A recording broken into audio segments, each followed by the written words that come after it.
Olá, eu sou a Cidália e hoje vou contar-vos a minha etapa do Porrinho até Redondela ou Pontevedra. Já vos digo, mas antes de mais gostaria de vos pedir se podem subscrever o canal, até por forma a poderem colocar questões, que aliás hoje vou começar por falar de uma questão que me foi colocada no vídeo anterior, que é bastante pertinente e eu de facto ainda não falei muito sobre isso. Falei lateralmente, mas não falei mesmo sobre essa questão e realmente acho que é importante. E se gostarem do vídeo, ponham um gosto que eu fico agradecida. Então, a questão que me foi colocada é relativamente à marcação do caminho. Se não é difícil perdermos, se de facto está bem identificado. E então, a minha experiência é a seguinte, quanto a este ponto. Eu quando saí de Lisboa, como eu aliás referi no primeiro vídeo, ali eu quis sair mesmo da sede de Lisboa, onde até tinha adquirido a credencial e pronto, é um marco, acho eu, um monumento daquela envergadura e do século XI ou XII. Enfim, pronto, eu quis sair da Sé. E logo ali eu não vi a dita seta amarela eu não a vi, mas eu presumi que mesmo de um lado, quem está virado para a porta da Sé, do lado direito estavam uns taipais, e eu presumo que a seta estivesse aí, mas efetivamente eu não a vi porque aquilo estava ali, havia ali umas obras e eu realmente não consegui ver. Mas pronto, também como eu contei, depois ali não era muito difícil porque toda a gente que iniciou o caminho ali, em princípio saberá que o caminho é passa por o Parque das Nações. Bem, mas eu também estou a presumir que toda a gente sabe onde é o Parque das Nações e tendo em conta que a maior parte, a esmagadora maioria dos peregrinos não são de Lisboa, não são portugueses, aí também dificulta um bocadinho, mas pronto, eu fui assim, de facto ali não havia. Depois percebi, eu fui logo diretamente para junto do rio, porque pronto, sabia que indo por ali ia ter o Parque das Nações, mas o caminho não é por aí, o caminho até acaba por passar por sítios mais bonitos, aquelas ruazinhas pequeninas, passa junto ao Museu do Fado, até é mais bonito por onde eu fui, mas eu como não encontrei por via das dúvidas, fui logo para ali. E também, pronto, foi para isso da minha parte, porque quando eu fui comprar a credencial, eu podia ter tentado ali ver, porque eu fui comprar a credencial uma semana antes. Mas de facto, olha, também não me lembrei. Pronto, e lá persegui. Mas o que agora está em causa são as setas.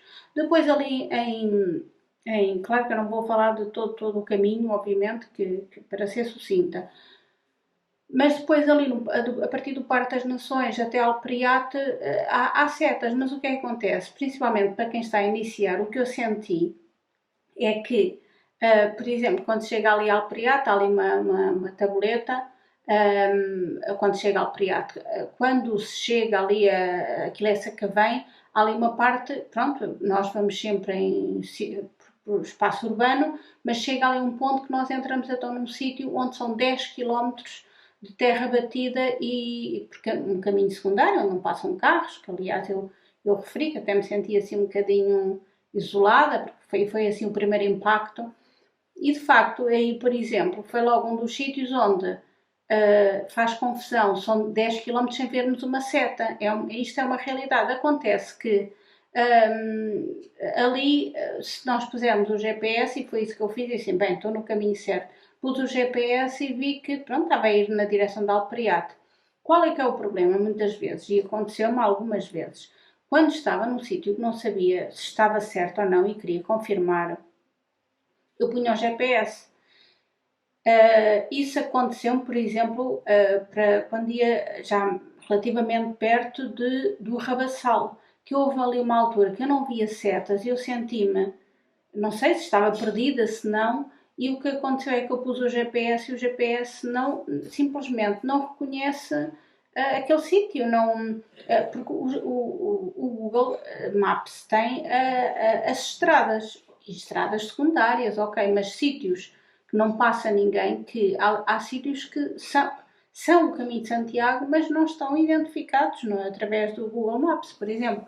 E então aí, pronto, eu confesso que tive alguns momentos em que estava com receio de estar perdida, mas na realidade nunca me perdi, não, estava sempre no sítio certo. Um, também devo dizer que ainda fiz alguns quilómetros, não foram muitos, que eu evitava a todo o custo que isso acontecesse, mas ainda fiz alguns quilómetros por estrada, porque lá está, quando eu não sabia isso, não via ali nenhuma seta, o Google manda-nos por uma estrada nacional, uma coisa assim. Por exemplo, a chegar, lembro-me perfeitamente que na chegada ao Rabassal, aquilo tem uma estrada bastante, ainda é longa, mas é chato porque não tem, não, a berma é muito estreita, mas eu não fui a única, porque aí nessa estrada eu encontrei vários peregrinos, porque ali uma parte não está bem marcada, e pronto, na dúvida a pessoa segue o GPS em princípio não nos engana, e eu cheguei ao Rabassal realmente, não pelo caminho exato, o caminho de Santiago, mas também depois eu até percebi que era do outro lado da estrada, ali por trás de uns arbustos, havia ali, depois vi ali pessoas a passar. Ou seja, tive alguns momentos destes, mas não foi dramático, não. E eu, atenção, que sou uma pessoa com muito pouco sentido de orientação, sou muito má nesse capítulo. Ainda assim, não me perdi nunca. Pronto, depois houve uma dificuldade que eu também me lembro. Passei de Santarém e também depois a falar com outros peregrinos, toda a gente teve o mesmo problema, mas isso foi porque também havia umas grandes obras ali no centro da cidade. E depois, o que é, os senhores das obras atiram com as coisas, pronto, aquilo é tudo escavacado, ou seja, pronto, eles estão a fazer o trabalho deles, não é? Mas depois eles não estão lá a ver se têm lá as setas ou não têm, muitos nem sabem o que é que aquilo significa, obviamente, e acabamos por ficar sem indicações. À medida que vamos subindo, eu acho que há cada vez mais setas, a partir do Porto nota-se já mais, porque lá está, há mais peregrinos, onde há mais peregrinos, até porque depois há sítios que nós reparamos que há setas que até são feitas por outros peregrinos, eventualmente, e outras indicações de que peregrinos deixam, pronto, de facto, isto foi o que eu senti, à medida que fui subindo, o caminho está mais bem identificado e mais difícil é de nos perdermos. E em sítios e há outro sítio que eu não me recordo, que também havia umas obras e que também não via ali as setas. Pronto, por vezes isto acontece. De uma forma geral, digamos que por vezes eu pelo menos tinha muitas vezes a sensação que havia de haver mais setas, porque claro, nós quanto mais indicação do caminho houver, mais seguros estamos, não é? E pronto, e depois ainda há aquela situação que há sítios que efetivamente dá para ir por dois sítios diferentes. No caminho, já referi-vos também nessa etapa, que a chegar à Azinhaga, uns quilómetros antes da Azinhaga, também há ali um sítio que tem uma bifurcação e que tanto se pode ir por um lado como por outro. Vamos ter ao mesmo sítio, sendo que é um bocadinho mais longo que o outro. Mas pronto, acho que eu diria que se eu que tenho pouca orientação, sou realmente mesmo a conduzir, eu tenho que ir várias vezes ao mesmo sítio para realmente decorar o caminho, e se eu não me perdi nunca, penso que os outros também não se irão perder, porque acho que está bem marcado de uma forma geral, tirando um ponto ao outro. Pronto, então, eu entretanto queria só, lembrei-me ainda agora, estive a estender roupa e lembrei-me deste pormenor, que isto é uma dica, pronto, para quem já fez o caminho, isto é peanuts, obviamente, mas para quem vai fazer o caminho pela primeira vez, isto é um objeto bastante insignificante no nosso dia-a-dia, mas para um peregrino é muito importante. Eu, por acaso, lembrei-me lembrei-me que tinha que estender roupa eventualmente e que podia não haver, mas também levei para aí umas 8 molas. Isto é uma coisa levezinha e que faz um jeitão. Eu levei, mas se eu soubesse tinha levado mais, porque é assim, há albergues que têm, mas há outros que não têm, e quando não têm, lembro-me, por exemplo, no albergue de Grijó, que não havia molas, o sítio para estender a roupa era alto, estava vento, e então era impossível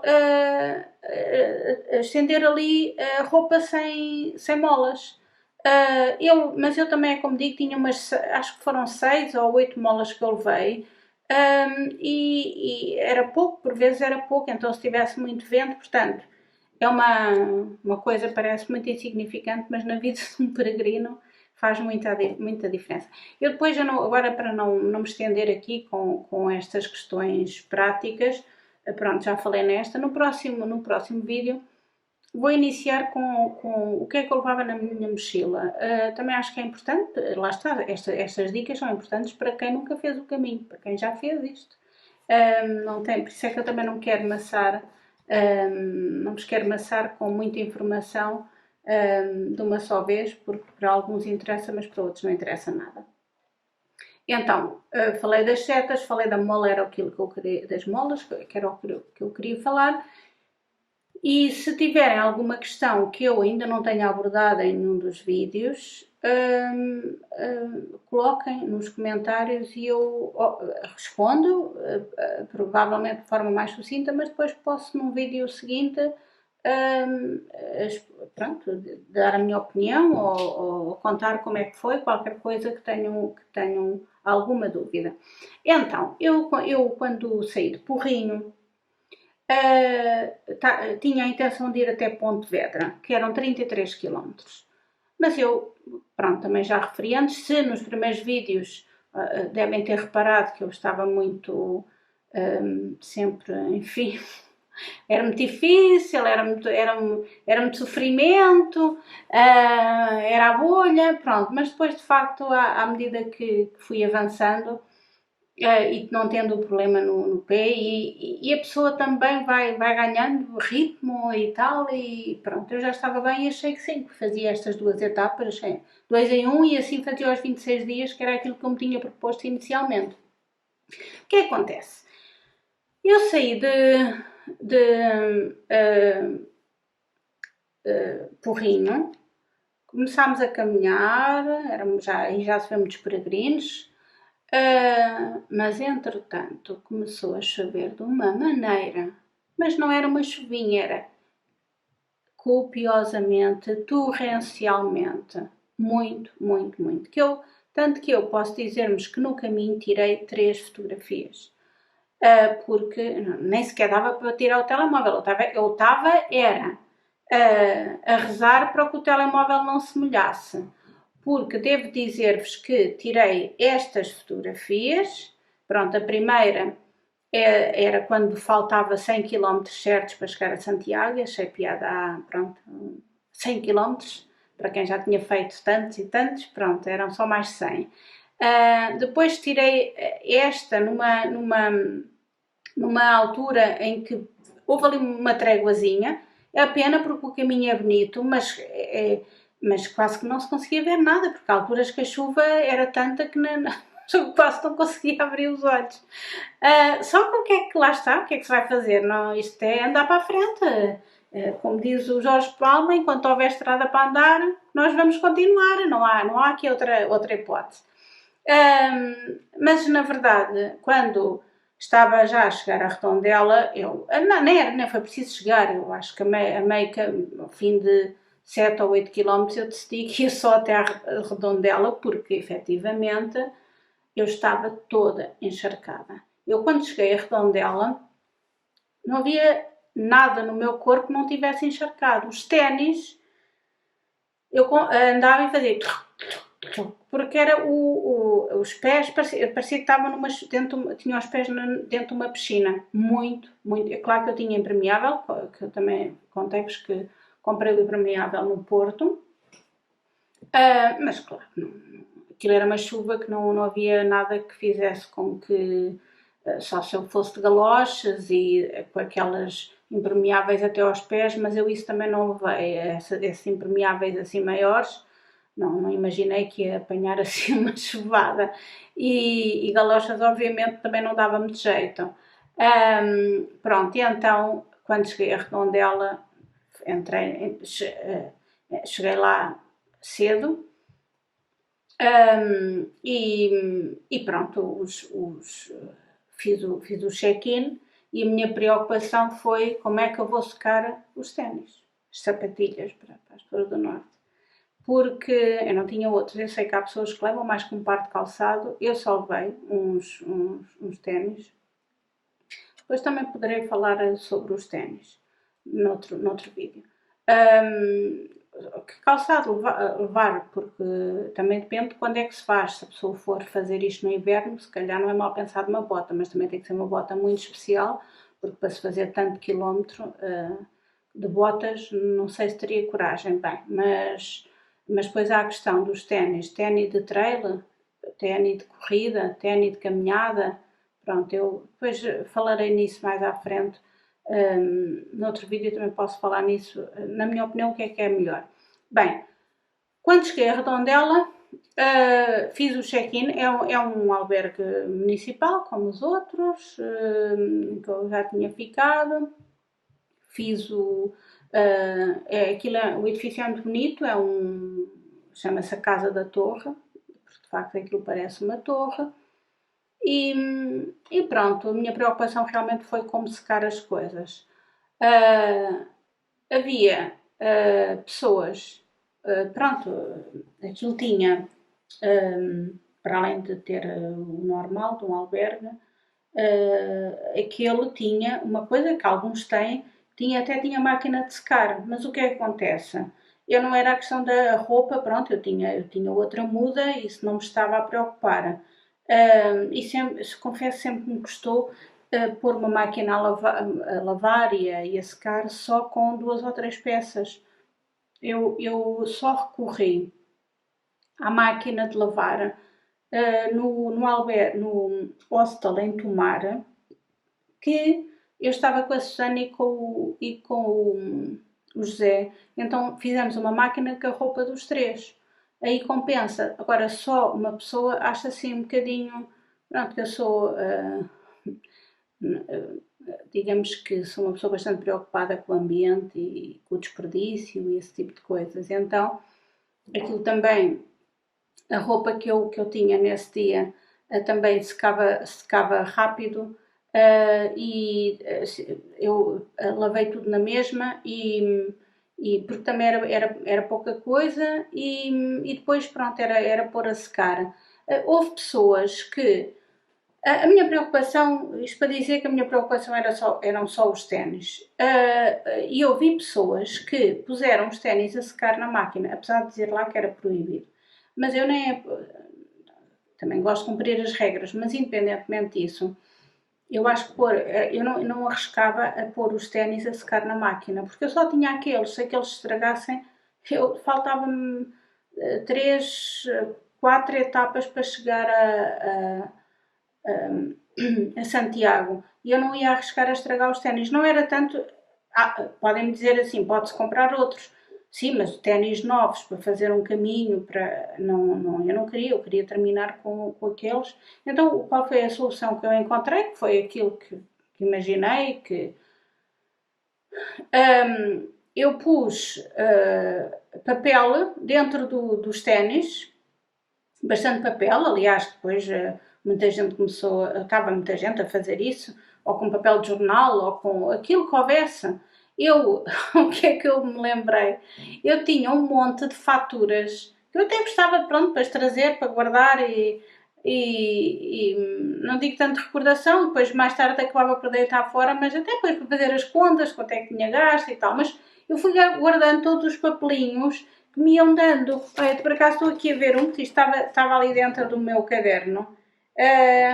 Isto aqui eu não sei se dá para ler, mas diz: bom caminho.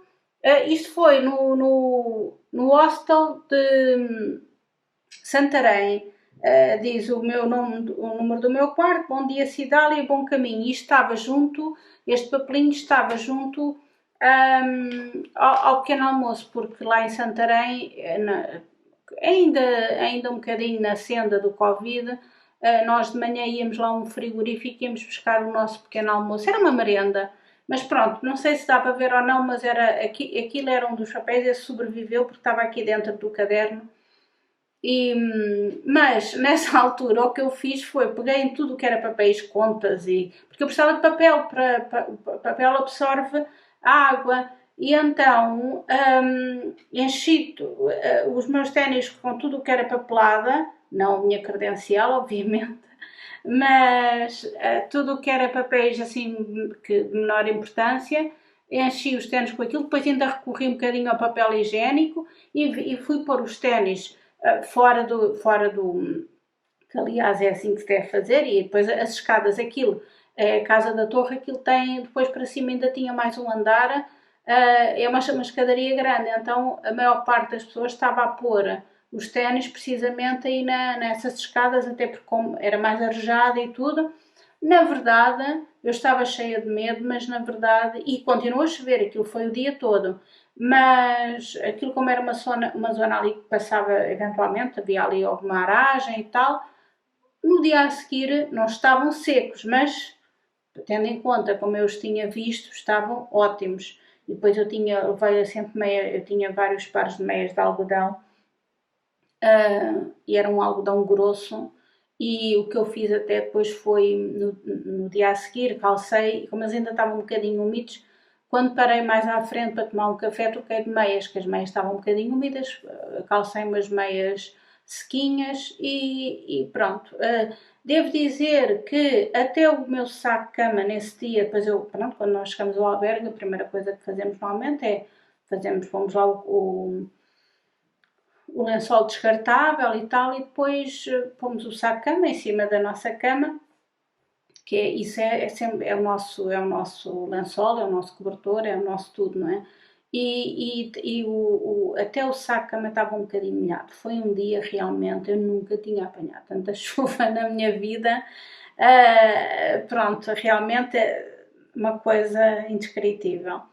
Pronto, mas depois de ter as coisinhas arrumadas lá no albergue, eu neste dia tinha pensado, no Porrinho foi o primeiro sítio onde eu dormi em Espanha, e depois eu queria comer qualquer coisa. Eu gosto sempre, para mim, viajar, caminhar, conhecer também é comer, e eu gosto sempre de experimentar as coisas dos sítios onde vou. E eu nunca, já estive várias vezes em Espanha, em vários pontos de Espanha, mas eu nunca tinha estado na Galiza, esta é a realidade. E então eu pensei, não, agora ali em Redondela, ou Pontevedra, se fosse o caso, mas amanhã quero ir a um restaurante, quero comer qualquer coisa assim mais típico. Então fui lá um cafezinho ali, porque este albergue fica mesmo no centro de Redondela, e depois há ali muitos cafezinhos, cafés, restaurantes ali na zona. E então eu fui procurar, mas eu queria, o que é que eu tinha? Queria uma, uma tortilha.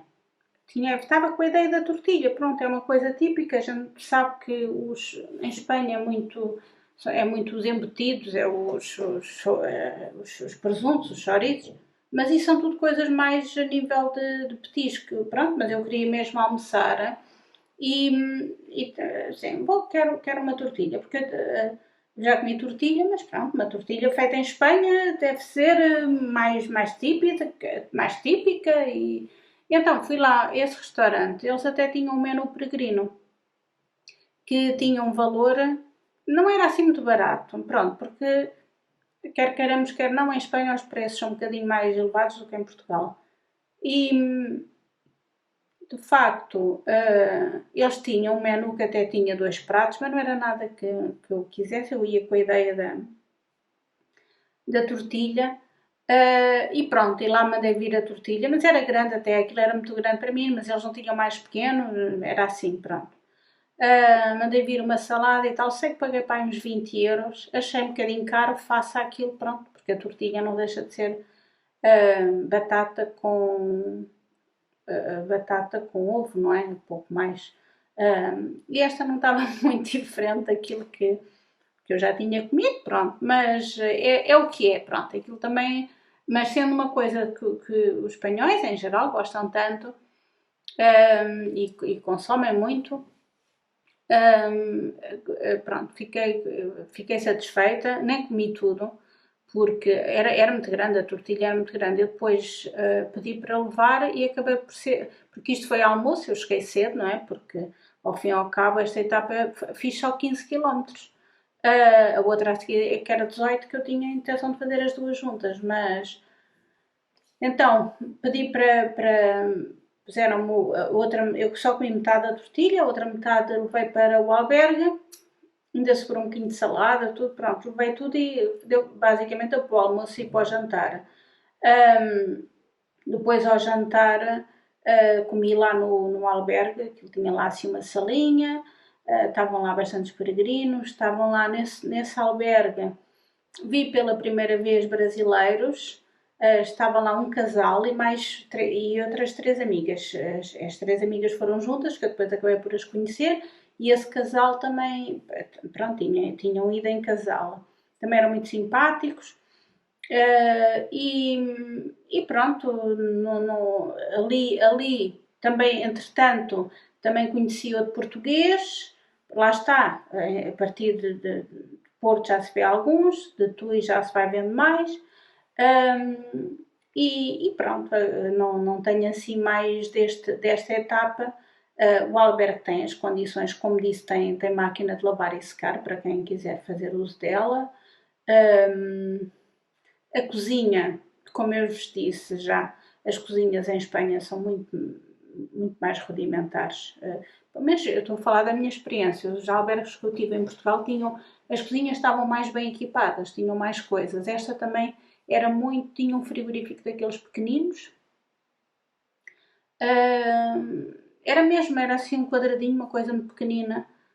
Não vi lá ninguém cozinhar, porque uma coisa vê-se bastante nos albergues portugueses, as pessoas cozinharem, principalmente quando já vão em grupo, não é? Porque lá está, só para uma pessoa, para mim, sozinha, nunca cozinhei. Fizemos comida quando estava com a Susana, ou quando estava aqui a Enriqueta e com a Maria. Agora sozinha também não me dava jeito de estar a fazer assim só para mim. Mas é uma coisa que se vê bastante por exemplo, a Susana com o José, ela cozinhava quase todos os dias. Porque lá está, um casal para dois já compensava mais. Só para mim eu não tinha essa disposição. Comia sempre qualquer coisa mais prático. E pronto, volto a dizer, se tiverem alguma dúvida, é só colocarem. Isto está-se a aproximar. A aproximar do fim, pronto, eu no próximo vídeo vou começar só por falar na mochila, pronto, tentar introduzir uma questão prática assim só no início e depois contar o resto da viagem, digamos assim. Obrigada mais uma vez e até ao próximo vídeo.